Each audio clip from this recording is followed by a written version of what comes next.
So, the new space race is officially on, and you can just forget everything you learned in the history books, because this isn't about nations planting flags. This time, it's all about private companies, some seriously audacious billionaires, and this massive push to the stars. So today, we're going to dive into this incredible interactive documentary called To the Stars. And what's so cool about it is that it doesn't just show you this future, nope, it asks you to build it.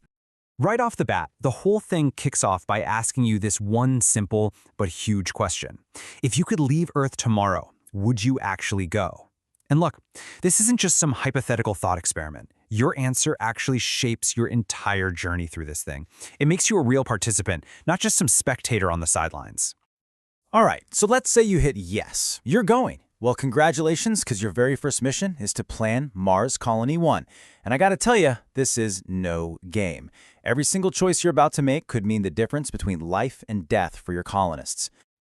So, here's one of your first massive decisions. How are you going to power this place? Do you go with clean solar? Which sounds great, right? But it's super vulnerable during those infamous Martian dust storms. Or do you go for the steady, reliable nuclear power, knowing you've got to accept all the safety risks that come with it? Yeah, there is no easy answer here. And believe me, power is just the tip of the iceberg. You've also got to figure out how to manage air, food, and shelter. We're talking about everything from algae farms to how you build the habitats. It's all this incredibly fragile web, you know? And if just one thing fails, the whole thing could come crashing down. Total disaster. Okay, so let's fast forward a bit. You've somehow managed to keep everyone alive. But now comes the next huge challenge, sustainability. This is where the documentary totally shifts gears. Now you're not just a colony planner, you're a lunar entrepreneur. Your new job? Build a self-sufficient economy in space? So the documentary really reframes the moon not as some barren rock, but as an absolute treasure chest. You've got helium-3, which could be the fuel for future fusion energy. You've got rare earth metals for all our advanced tech. But the real prize, the absolute game changer, is water ice. Why? Because you can split it into hydrogen and oxygen, and boom, you've just built a gas station for the entire solar system. And this, of course, brings you to a massive dilemma. Do you take all these valuable resources and sell them back to Earth for a quick, tidy profit? Or do you reinvest them, using them to build up infrastructure in space to fuel even more exploration down the line? It's a huge choice, right? Do you cash in now, or do you build a future that, honestly, you might not even live to see? So you've figured out survival. You've got an economy starting to churn. Now the journey takes you into its most complex, and maybe its most important phase, the human element. This is where you have to start grappling with the really big questions, the ethics, the philosophy of what it means to build a whole new world. So you enter this virtual ethics hub, and the first thing you hear is a voice of caution. It's an environmentalist, and they're warning that we absolutely cannot repeat the mistakes we made on Earth. We have to avoid a new age of cosmic colonialism.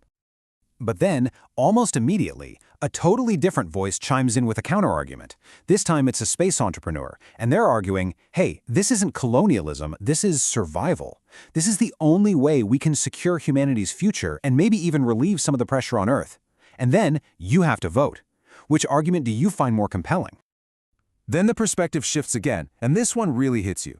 Suddenly, you're on this luxury tourist ship, looking out a giant window at our beautiful blue Earth, hanging in the blackness. And the question becomes intensely personal. Who gets to do this? Who gets to go? Is space just a playground for the wealthy few, or is it supposed to be a shared destiny for all of humanity? To really bring this home, the experience lets you follow one of two different colonists through their personal diaries. Are you going to see Mars through the eyes of Dr. Aisha Khan, the scientist who's just amazed at growing the very first crops? Or are you going to see it through the hands of Miguel Torres, the construction worker who's facing life-threatening dangers every single day just to build the habitats? It's such a powerful reminder that living on Mars is going to mean something totally different depending on who you are.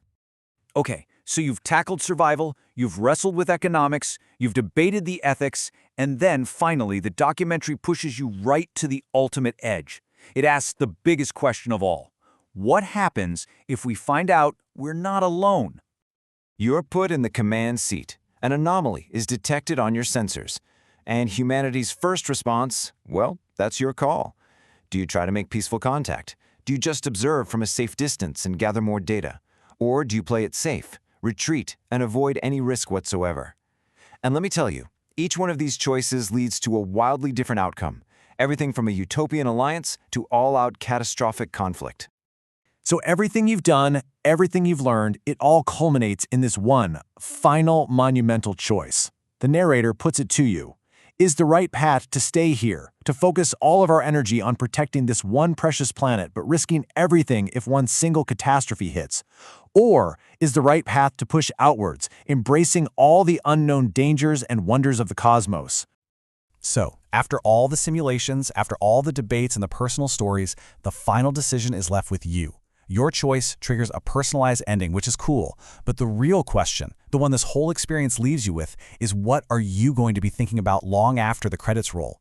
Which future will you choose?